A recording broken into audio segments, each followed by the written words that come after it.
जी, एक तरह से कहा जाए तो ये तमाम जो घटनाक्रम है, इस घटनाक्रम में ये कहा जा सकता है फीडबैक बेहद अहम रहेगा।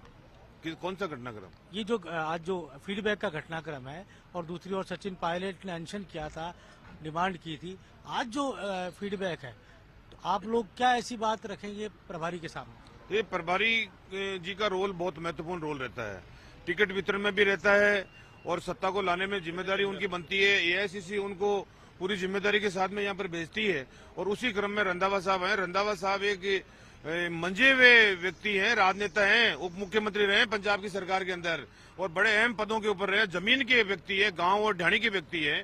तो राजस्थान में भी जब उन्होंने ये बात कही है, वो सोच समझ के कही है कि राजस्थान में मैं सत्ता लाके रहूंगा, अगर कोई व्यक्ति इसको पंजाब बनाना चाहता है तो पंजाब में नहीं बनने दूंगा। ये जो बात उन्होंने कही है, ये बहुत बड़ा बयान है और मेहनत कर रहे हैं, देख रहे हैं और जो 1 to 1 मिल रहे हैं उससे एक जमीनी स्तर के ऊपर कहाँ हमारी खामी है उसका भी पता लगेगा और कहाँ हमें आगे बढ़ना है उसके बारे में पता लगेगा। मैं मानता हूँ कि ये 1 to 1 मिलने का जो प्रोग्राम आज रंधावा जी ने, सीएम साहब ने, डोटासरा जी जो दिया है और 4 दिनों के अंदर सभी एमएलए से मिलेंगे तो एक नया इसके अंदर एक ऊर्जा आएगी नई और नई ताकत आएगी, हमें नई जिम्मेदारी मिलेगी जिसको हम जमीनी स्तर पर जाकर उसका प्रचार प्रसार भी करेंगे। नए जिले बने, कितना उसका फायदा मिलेगा? पूरा फायदा मिला है।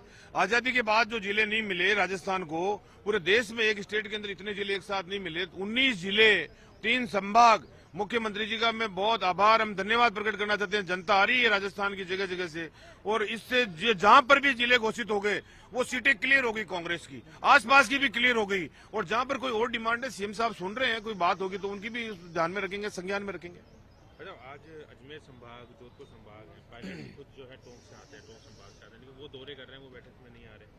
देखिए, इस बात का जवाब तो रंधावा साहब दे सकते हैं।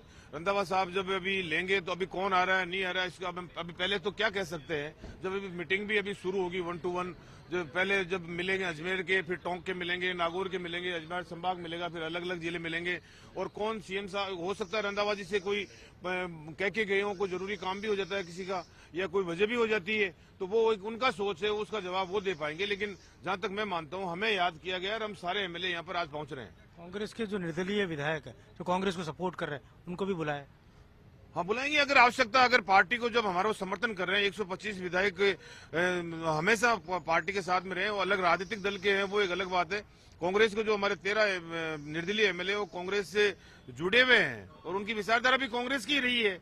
हो सकता है कई बार सिंबल नहीं मिला और वो कामयाब हो गए हों, तो उन्होंने पहले दिन से वो कांग्रेस के साथ में जुड़ाव रखा है। तो कांग्रेस के साथ में अगर आप पीसीसी ने उनको निर्देश दिया है या बुलाया है तो पक्का आएंगे। फीडबैक के मंथन से अमृत निकलेगा? पक्का निकलेगा। फीडबैक से ही अमृत निकलता है। फीडबैक में जब घर पे बैठ के अपन कोई बात करते हैं, चर्चा करते हैं, तो उसमें एक नई चीज सुनने को मिलती है, देखने को मिलती है। मैं मेरे क्षेत्र में हूँ और मेरे क्षेत्र में मैं कैसे कामयाब हो सकता हूँ, कांग्रेस की कौन सी योजनाओं को मैं प्रचार प्रसार कर सकता हूँ और कोई कमी है तो मैं यहाँ बता दूं मेरे घर के अंदर, तो समय रहते हुए कमी दूर भी हो जाए और हमें उसका फायदा मिल जाए, हम सब लोग कामयाब हो जाए, सरकार वापस आ जाए राजस्थान के अंदर। ये फीडबैक का सबसे बड़ा अहम जो है वो फायदा मिलेगा हमें। बिल्कुल, बहुत बहुत धन्यवाद।